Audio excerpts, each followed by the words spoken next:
Zico, confirm on taho ya yi taho yau ake badena ga masoya gona sun zo su nuna kauna.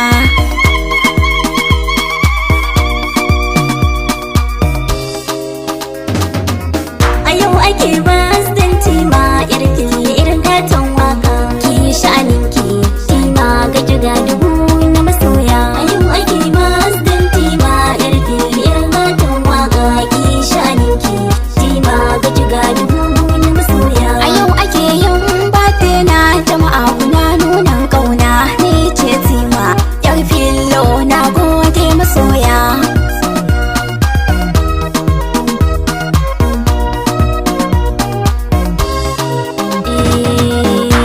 Na dogo tambari tun da yau ne bazdanki masoya suna ta hangenki tima ba mai raina ki ko a cikin waka tima mumina ta yabanki huta abinki yarinya mai nazarin manya. A yau ake bazdan tima yarki irin gatan waka ki sha'aninki tima ga jiga dubu masoya. Ita ka daidai tima ni ce nake miki take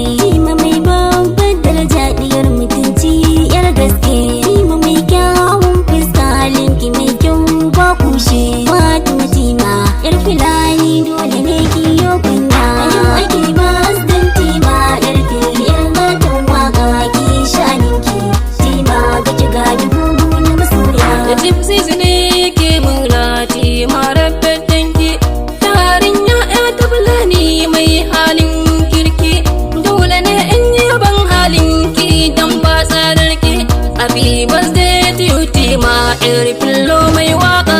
Yau ake birthday tima, irin gatan waka ki sha'aninki tima ga jiga dubu masoya. Taro yayi taro mata maza masu sun zo wajen yin shagalin taron birthday san ba ɗan kanzo.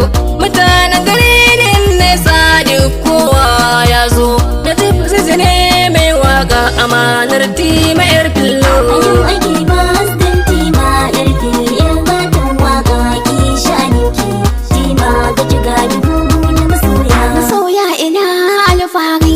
A kullum da godiya domin kuna so tiyata so na gaskiya ba siya jinjina dole muku Allah ya bar soyayya sai mayar fillo maza da mata ina ta godiya. A yau ake birthday tima irin gatan waka ki sha'aninki tima ga jiga dubu. Kuma zan yi wasu na samu waye sarki buwaye Allah ka tsare na kaka na kayi Fatima badde take yi zoyar fulani da zagi na ta bata kulawa zoyar fulani kyau na lantana yau yabawa zoyar fulani kuma hannu mai mata tafi gurbin kogi uba ne na rafi zoyar fulani na kushe bakin ta zan masa tofi